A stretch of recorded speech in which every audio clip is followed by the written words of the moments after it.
My name is Susan Robison, but I like to be called Susy. I'm 70 years old. Today is October 31st, 2016. We're in Pittsburgh, Pennsylvania, and Wendy is my friend. I've known her for 18 years. My name is Wendy Griffin. I am 60 years old. Today is October 31st, 2016. We're in Pittsburgh, Pennsylvania, and Susy and I are friends. We used to be co-workers at East End Cooperative Ministry. So, Wendy, one of the things that I wanted to talk about today was your incredibly long body of work that you've done in Honduras for the people there. So how did you get to Honduras? What brought you there? Well, I was studying my master's degree in international development education at the University of Pittsburgh in 1985, but I didn't really like it. It was very theoretical. And so I looked in a book I had used before called The Whole World Handbook, The Guide to Work, Study, and Travel Around the World, and under Latin America, because I had learned Spanish. And I found out that they had an English teaching fellow program run by the U.S. government, the U.S. Information Service. And so I applied for that, and I got the application form. And on the form it asked, where did you want to go? And I had gone to Guatemala, and I really liked it. But there was a civil war going on there, and if you were American working there, you could be attacked by the right because they thought you must be a communist if you're working with the poor, and you could be attacked by the left because they thought you must be American CIA.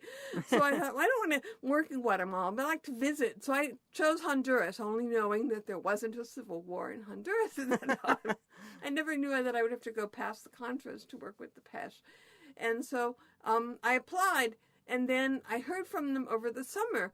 They offered me a job teaching English, starting the first English teacher training program at the National Teachers College in Honduras. And I was really excited because I was studying my master's to specifically work in English teacher training in Central America. So this was like my dream job. I had to call them back and ask how much it paid. So I went down to Honduras in 1985 to train English teachers. And where were you doing that? You were doing that at the university? I was at the National Teachers College in Tegucigalpa. And the first year I just did English teaching, and but in the second year I got involved with the PESH Indians. Okay. And so it's actually the second year when you say the first year, were you there for 2 years or did you? I was there for 2 years. It was a 2-year contract. Okay. And so when you started to work with the PESH Indians, they were not in Tegucigalpa. No, they're out in a rural area called Olancho. So the university had a meeting of the teachers at the end of my first year there in 1986. And they told me about going out. You go past the end of the paved road, and then you go to the end of the unpaved road, and then you walk into the rainforest, and then there's the PESH. And I thought, well, that sounds pretty exciting. And so I said I would be interested, and the person who was heading up the program was called Dr. Lázaro Flores. He was a Honduran anthropologist, the first Lenca anthropologist in Honduras. And he asked me if I would be willing to help them with bilingual intercultural education with the PESH, which was a program they were trying to start. And so I asked him a few questions like, well, does PESH have a grammar book? And he said, well, no. Does PESH have a dictionary? He said, no. Does PESH have an alphabet? No. Well, I was really excited now because this is kind of like a dream of a linguist to be asked to go and write the alphabet for an unwritten language. So I was very excited about that. Yes, exactly. Wow. So then you got started. How did you start? Well, we had some vacations while I was teaching at the National Teachers College. So I would go out. The first time I went with Lázaro Flores and met the PESH chief and did some studies, particularly with his daughter. And I knew that we were wanting to talk about things that they had around, find out what the PESH words were, and then we could determine what were the sounds that were going to be needed in the PESH alphabet. And so I started with talking about the things in the kitchens, and she was cooking when I was talking to her. And I said, well, what's the word for table? And she said, a thing to put food on. And I asked for the word for plate, and she said, a thing to serve food on. And then I asked for the word for cup, and she says, a thing to serve water in. I was like, this is getting very weird. And silverware was the same thing. And so finally she said, Wendy, what we have is the word we. And that's a gourd bowl. These grow on trees, and they get the offside out and clean out the inside. And they would use them to drink out of and to serve soup in and to serve food, and they wouldn't use any silverware. And so that's why I was getting all these strange words for silverware and plates and cups and things. So I really remember that one. So then the first year, we just worked on what are the sounds of the Pesh language, and I wrote a literacy book for them to see kind of how it would look to see teaching Pesh as a foreign language, because many Pesh children didn't speak Pesh. And they didn't really like that book, so they went and wrote their own book. Let me ask you a question. So why didn't they speak Pesh? Up to that time, they went to schools that were mostly taught by the Hispanics. They're called Latinos in Honduras, and it was against the law to teach in the Indian languages and to speak the Indian languages, so the students were punished.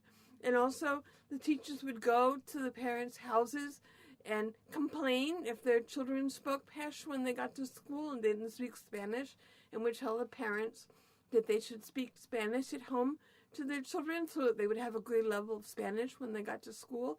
So the Pesh became very embarrassed about speaking Pesh and didn't speak it to their children, even though some of the older women didn't speak much Spanish. Wow. And so as you were working with these children or the families and you were developing this, did they start to learn to speak it, or was it just something that you were preserving forever? Well, we were training teachers, and so we had to work to get bilingual education made legal, and we got Pesh teachers hired for the schools, and we helped work on this alphabet so they would be able to write on the board the Pesh words and things. And so they are currently teaching Pesh words in the school. They have little Pesh signs up around. What happened was in 1994, the ILO Convention 169 was approved in Honduras, which makes bilingual education law in Honduras. And then because we were working with the Mosquitoes and the Bay Islanders and Chihuahuas, they all got together and asked the Ministry of Education for bilingual education, and we were able to get World Bank funding for it. And so there are now books written in Pesh and teachers trained in writing Pesh, and they are trying to teach the Pesh language in schools. I was glad that you said the date in the 90s, because when you started talking, you were only there for 2 years. And you were only there for a year working with the Pesh. So what happened when you ended that year? Well, I left Honduras in 1987, and I came back to Pittsburgh, and I worked for a translation company for a while, and then I went back and finished my master's at the University of Pittsburgh. And I applied for a grant from the Inter-American Foundation to go back and work with the Pesh Indians over the summer and study the role of work of women and are they incorporated in development projects. And I also had been asked by Lázaro Flores to research about the history of the Pesh Indians, because he said there was one 7-page document from 1932, and that was all that was known about the history of the Pesh in Honduras. That sounds pretty unlikely. Wow. There must be, archaeological reports, there must be missionary statements, governors' things, and books written in the United States in English, and so there wasn't. So I wrote a 2-volume book called The History of the Indians of Northeastern Honduras, and just one question. Can you just say how big the population of the Pesh were? Is that a majority in Honduras? No. There were at that time there were about 1,600 Pesh, and now there are about 3,000 Pesh. So it's a pretty small group. They only live in 10 villages. So that was part of the problem. When I first worked with them, we couldn't get funding for bilingual education because they said, we can't fund something only for 3,000 people. But when I was able to get the Griffinas and the mosquitoes involved, then we were talking about hundreds of thousands of speakers of indigenous languages. And so they did start funding the bilingual education. So you mentioned just now the Griffinas. Before I ask you that question, you actually, at this time, at what point did you start working for Honduras Today as a journalist? Well, I went back to Honduras in 1992.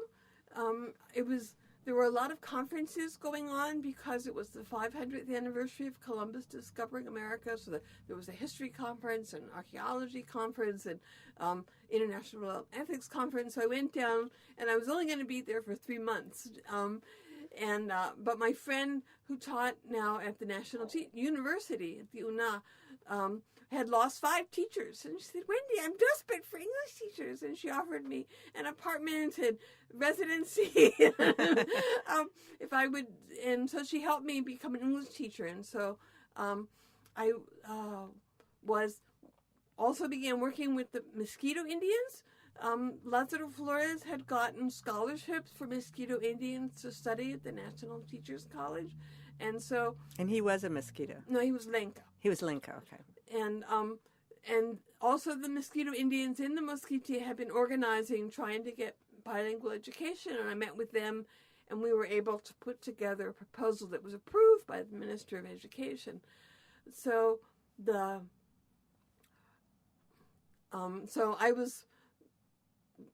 first thing I wrote for Honduras this week was an article telling about the seminar that I was giving them in the Mosquitia. And after that, I began thinking, I had a lot of information about the history of Honduras and the people of Honduras. I could break it down into individual articles and publish it in Honduras this week. And then I began doing a lot more writing for them. I wrote for them for 13 years. That's great. So as far as the other native groups, you mentioned the Griffina, and I just want to say that in my course of my time with you and knowing you, I had been very interested in what you were doing and what you were talking about, but I didn't know the difference between the Griffina and the other Indians. Can you talk a little bit about that? Well, the Griffinas don't originally start in Honduras. They start on the island of St. Vincent in the Caribbean, and they were Caribbean Arawak Indians living on the island of St. Vincent, and then there was blacks who ran away from other islands on rafts and joined the Indians on the island of St. Vincent, and also there was probably some shipwrecks of blacks that were able to get to the island of St. Vincent. Because they were in the slave trade. Because it was in the slave trade. It was in the 1600s. And so they mixed, the blacks who got to St. Vincent and the Indians mixed and formed what were called the Black Caribs, or are now today called the Griffinas. And so they fought 2 wars against the British. They were called the Carib Wars. And the Griffinas lost. They said there's no shame in losing. They're not a big, powerful nation. And France and England were fighting all the time. And France sometimes lost, too. So they got exiled from St. Vincent to Honduras and then spread out from Honduras to other countries like Guatemala, Nicaragua, Belize. And so the Griffinas are a black indigenous people. And I know you've done a lot of work with them and the work that they're doing and with movies and books and the things that you've written about them. And I do remember that you also worked to rescue their language. Right. So when I went out for the Mosquito seminar, I met Fausto Miguel Alvarez, who was a Griffin teacher, and he had asked the Minister of Education for bilingual education for the Griffinas. And so he asked me to help give seminars also among the Griffinas in Trujillo. And the university actually paid for that first seminar. And I was able to get one of my Griffina students from the university to come with me and help give the seminar. And we asked the teachers what they wanted included in bilingual education, and they gave a list of about 35 crafts and 35 dances and 35 foods. And I said, where are these? This is a tourist town. Why can't we see any of these things here? And they were also struggling with what were the names of the foods. They knew the Griffin words and they knew the foods, but they were having trouble putting what word went with what food, which bothered me because these were like 50-year-old people. So we worked on trying to rescue the Griffin language by, again, we worked on developing alphabets. There was one that had been developed, but the Griffins didn't like it, so we developed an alternative. We worked with the teachers' high school, called a normal school in Trujillo, and tried to work with them on a curriculum. Unfortunately, that didn't work out. And I also gave bilingual education seminars to the teachers in the local Trujillo school, which some of those people went on to become leaders in bilingual education in Honduras.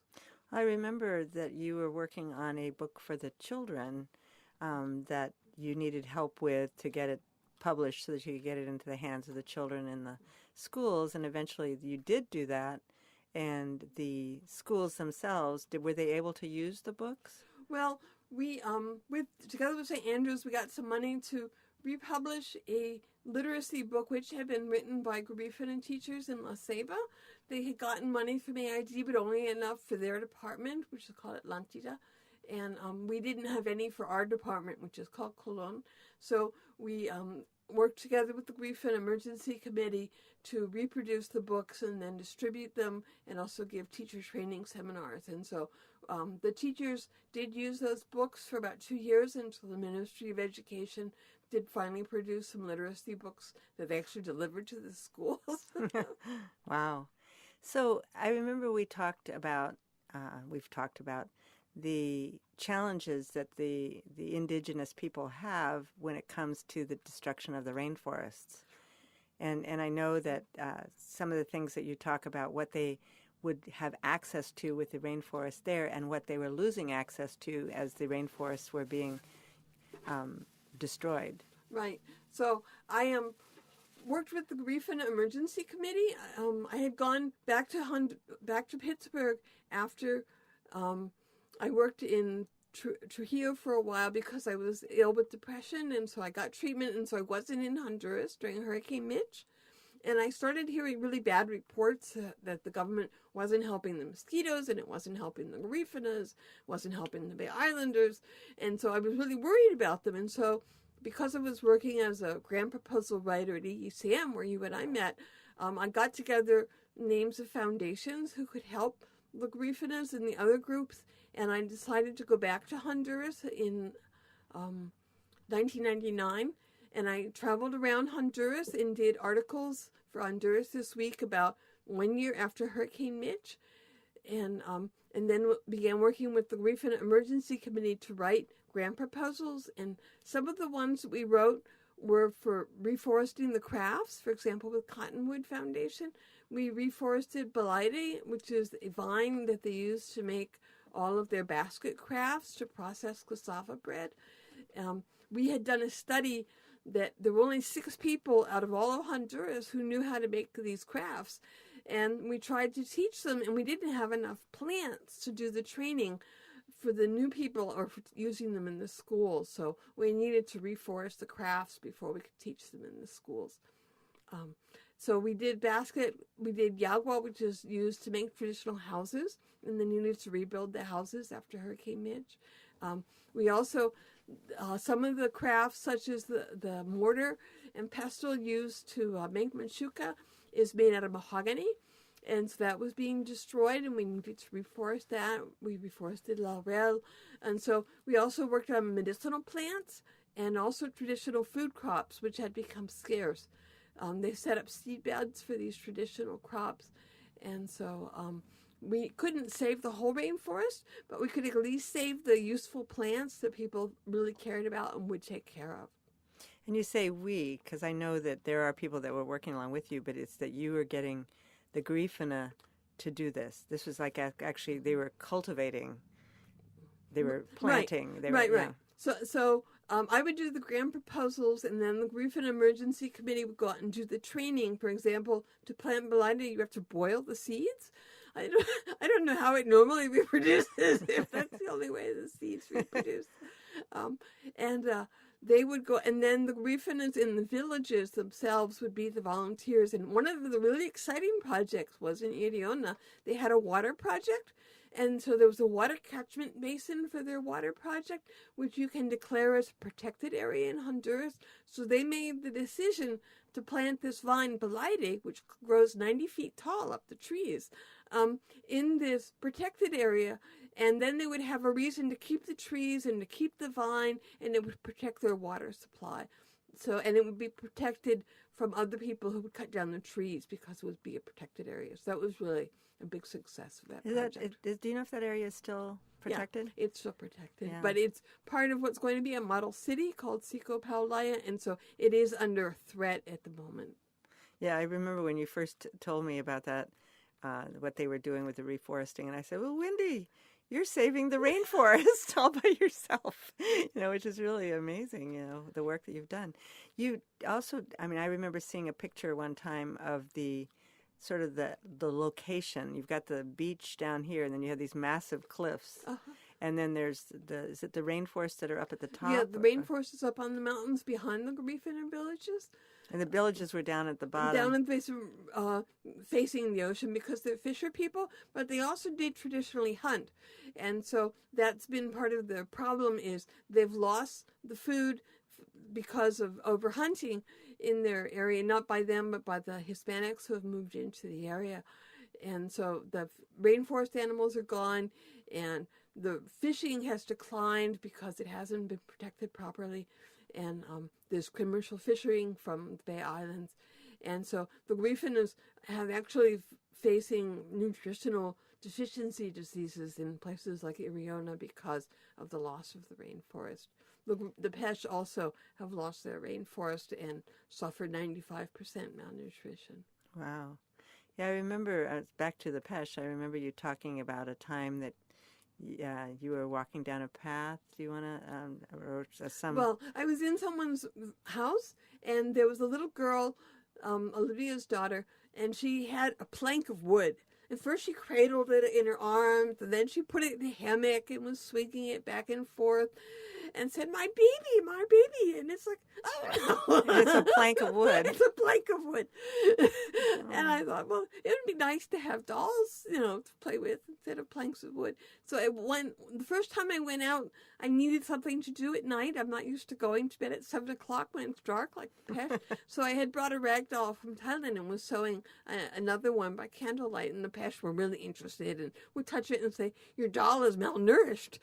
You need to put more stuffing in it. And so Maria Schaefer, a friend of ours, gave me some money, and I used some money, and I got material and pins and needles and shears, and a friend of mine, Sharon Merrick, gave me a pattern for making little dolls, and we made dresses for the dolls, and they didn't really like stuffed teddy bears because there are no bears in Honduras, so we made rabbits. Oh, stuffed rabbits. And so I gave doll making seminars in 2 of the Pesh villages. We made 75 dolls and stuffed animals in 2 days. Wow. And I thought the parents would come and learn how to use patterns because I was helping to build a sewing workshop, but actually they sent the 6 and 7-year-old kids. So they were the ones that were making the dolls? They were the ones making the dolls. It was wild. And then afterwards, Mrs. Schaefer had given me little soaps like you get when you stay in hotels. And so the little children got little soaps, and they went down to the river and took baths with the little smelly soap. They were very excited about it. And then they came back clutching their little dolls. And I was in this one Pesh village 20 years after the seminar, and somebody stopped and said, I know you. You gave that doll making seminar. And I've done a lot of things for the Pesh, but that's what they most remember. Well, yeah, and you've continued to have a relationship with some of these people. Now, Dr. Flores, you mentioned. Can you talk a little bit about your relationship as you've gone on with the work? Well, he was a professor of anthropology at the National Teachers College, and he taught in distance education, which they go out into the countryside and teach on the weekends. And so while he was away getting his doctorate degree in Mexico, he had these mosquito and Griffin students, so I was worried about them, so I worked with them and They, together with the Mosquito Indian students, we wrote these mosquito storybooks, the Tales of the People of Mesquite, and the Kisi that stole a child, and it has pictures by a Griffin or by a mosquito artist in it, and we were able to get these published through UNICEF and gave them out in the schools, and they were so popular that in a department famous for illiteracy, the children would steal them so they could take them home and read them because they were written in both Spanish and Mosquito, and they also had these wonderful mosquito drawings in them. So he came back, and he introduced me to the Maya Chortí Indians, and so I would do articles about them, and I would do articles about the research that his students did, and he inspired me to write the history books. He told me, that we need to recover the cultural history of the different Indian groups, and so I did finally get published a history of the Pesh Indians, Los Pesh de Honduras. I also got together, he and I published a book of Pesh myths, which start with the archaeology of this area, and then each Pesh myth shows how it's actually history, and it tells about the culture of the Pesh and the other Indians. And so we published that in 1991, and so I've continued to work on the things that he's inspired me to do. He's now retired, but we've kept in contact. And how old is he now? Maybe about 66. So. Great, yeah. So he started when he was kind of young too. Yeah. That's great. So now I know that there have been a lot of different other research into that area that we, could touch on, but I think that there's, I remember you showing me this film, The Griffin in Peril. Do you want to talk a little bit about that? Okay, so Griffin in Peril is a film done by Ruben Reyes and Griffin in Los Angeles in Allier, and it's the first film in the Griffin language, which is very exciting. I think it's the first Latin American Indian language that's used for a feature-length film, and it's with subtitles. With subtitles in English or Spanish. Yeah, and it was about a Griffin teacher who wanted to start. He was teaching in Los Angeles, Griffin, at the school there, but he wanted to build a school in the Griffin community, but that school ran into problems because of the expansion of tourism in Honduras, and these kind of land problems and conflicts with tourism are very real, and the fact that the Griffin language is being lost is a big element. And also there was a historical play inside the movie about the last stand of Chief Satouye on the island of St. Vincent, which is actually inspired by the first play in the United States by a black author called The Death of King Shadoway. So that I was very excited to see this movie because it touched on so many elements that I had worked with. It even includes a part about AIDS, which is affecting the Griffinos a lot, and it showed how mothers could talk with daughters, or daughters can talk with boyfriends about AIDS. Yeah, I remember also you talking about like clothing. I mean, the fact that the clothing, so the difference between the size of the Pesh and the Mosquito and the Linka and the Indians and the Griffina. I mean, where do they are big. They are big. Much taller. Several of the Griffinos look like they could be linebackers in the United States. They're often big, husky people. And they're taller than I am usually. And so it's very encouraging for me to work with the Griffinos instead of where I worked in Asia. Because in Asia, I not only outweighed all my women students, I outweighed most of the men students. And the Griffinos are often over 200 pounds. And I feel nice and thin and delicate among the Griffina. But they dance beautifully and gracefully, and they have traditional clothes that they wear, and I had one made for me, and people would comment, "Oh, I love your body." Oh, that's great. And around the holidays, I remember Christmas, you talking about what would happen during that time period, or parades, or at right. The Griffinos dance a lot during the Christmas season. There were traditionally dances done almost every day, starting with the 24th of December and going until the 15th of January. And so I would go and try to take pictures. Someone I met in Tegucigalpa, David Flores, was trying to write a book about all the folk dances of Honduras. It's called the Historical Evolution of Honduran Folk Dance. And I tried to take pictures of every single Griffin of folk dance. And everywhere I was traveling around the country for bilingual education or for the newspaper, I was studying about dance for him and crafts for another person in his office, Cesar Indiano. And so I loved Christmas time in Honduras. It wasn't about presents. Almost nobody got presents for Christmas. They made traditional foods. They wore traditional clothes. They played games with hundreds of kids in the street. There were dances.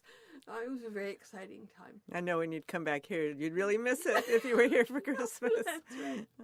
And so as far as, is there two people with the name of Flores, or is this also? Yeah, there's two people with the name of Flores. So David Flores grew up in Tegucigalpa. His family is probably of Lincoln descent also, but he's considered Ladino. And Lázaro Flores is the Lenca anthropologist. Yeah. And so I know that you have donated books all over the United States.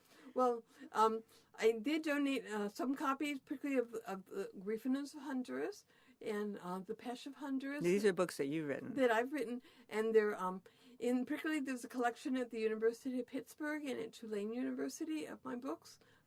The Pesh linguistic studies are actually at Harvard in the Tozer Library. I've also donated crafts.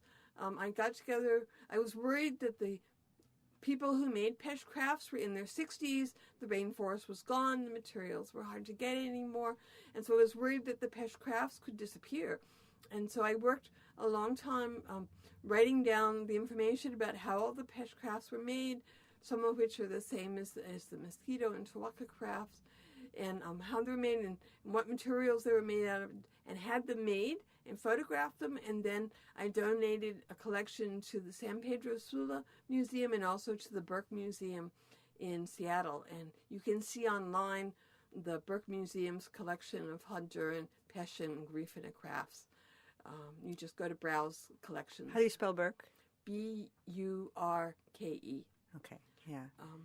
And so there's also a Griffin museum in Los Angeles that has a collection of Griffin crafts.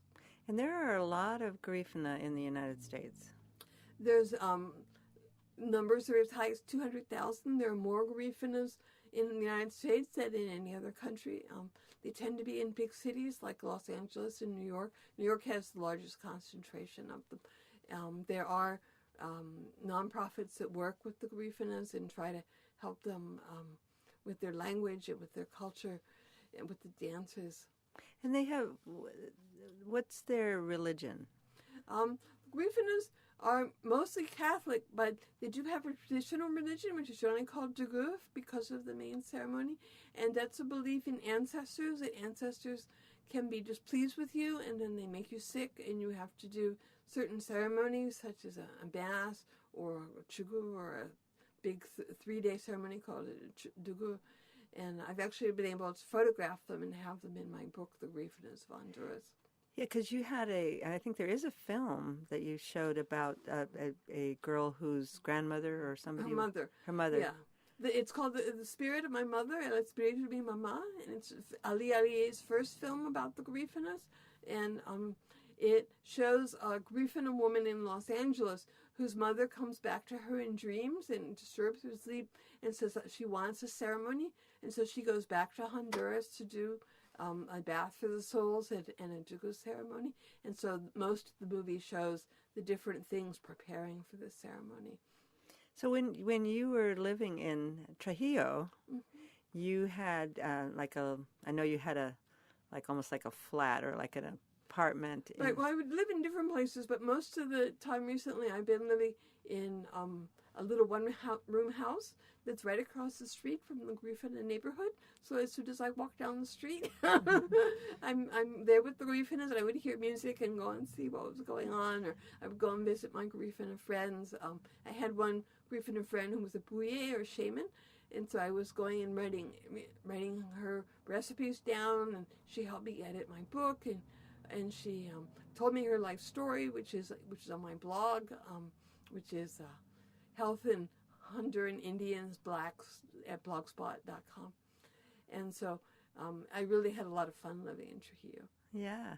And was she the one, or was there somebody else whose son, I think you started to help them get some kind of a business going? Or That was a different person.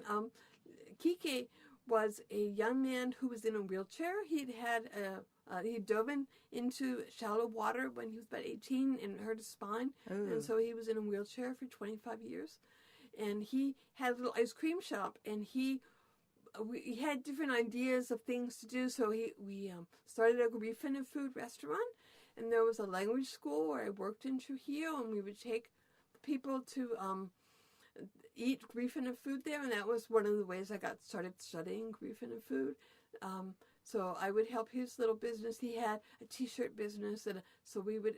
He got all the other craft people together, and we got a little store started at the fort in Trujillo, and so there was also people trying to start a craft store in Trujillo. Unfortunately, one of them died. But that got me started documenting the crafts that I was actually able to photograph for the book, the Griffiners of Honduras. so as we're wrapping up, I know, is there anything in particular that you are concerned about, like that hopefully people will go back or study more in the indigenous people of Honduras that can be helpful to them? I mean, things have changed in the country over the years that you've been going there, but you also have concerns. Well, I'm concerned partly about the fact that the knowledge that was maintained by the older generation is not being transmitted to the younger generation. Partly it's language, like the Neto, a Pesh leader, said, I know the names of the Pesh plants in Pesh, but my grandchildren don't speak Pesh, so I can't teach them. I'm also worried that these people are being displaced, particularly the Model Cities initiative, which would declare their lands apt for tourism, and they could be moved off of the lands. This affects about 20 Griffin villages in Honduras. It also affects the Bay Islanders, the Chortese. So I've been very concerned about the land rights of the Indians. They do have land rights under ILO Convention 169, but I don't think they're being respected.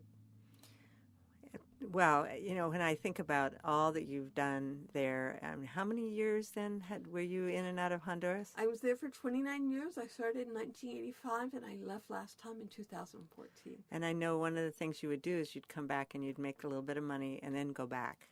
In other words, this was not for money.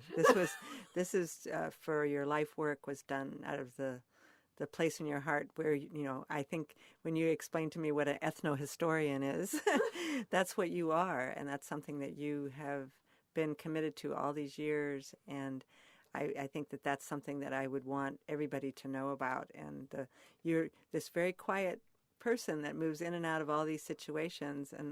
And you are one of the most brilliant people that I know. And I watch you and your language gifts and that you share what you know. And I respect you so highly, and I'm just really honored to be here today to talk to you. Do you want to say anything else? Well, I did feel that I was called to help work with the Griffiners, particularly when my boyfriend left me. I really fell apart, but I said I worked with the Griffiners before he left me and while we were together, and I wanted to stay with them afterwards. They were such good friends to me, and so I felt that I didn't want to change their religion. I wanted to demonstrate the love of God to them and be in the presence with them and show that he cared about them. And I did these public relations articles for the newspapers about them so that people would know their situation and if they also cared about them. Sometimes because of the stories I wrote or the things I wrote about them, then they would also be concerned. And you have only, not that long ago, you were still writing for Honduras. Honduras Weekly is a New English language newspaper, and I continued writing for them until 2015 when they stopped publication. Well, we're very happy to have you back in Pittsburgh, and we look forward to hearing some of the future things that you are doing as you're working to translate some of the books that you've written in Spanish into English. And any other things that you're working on now? I did put up on my blogs several of my books. The Bay Islander book is on the internet, both in English and in Spanish. The story of Yaya and her life is on the internet in both English and Spanish. So I'm particularly working on trying to finish the craft book. We collected information on every craft in Honduras, among all 9 ethnic groups, including the Latinos, and so we're trying to get that back to Honduras. Well, that's great. And so when you said the Burke in Seattle, so people can actually go there and see the crafts that you're talking about. Right, they're in their back room collection. They're not in exhibit right now, but they are on the internet as well as they're actually physically there. Well, great. Well, I've enjoyed hearing all about what you're doing, and I know we can look down at the table and see all the things that you've brought that are revealing the work that you've done and that you continue to do. And we're happy to have been here today. Thank you. Thank you.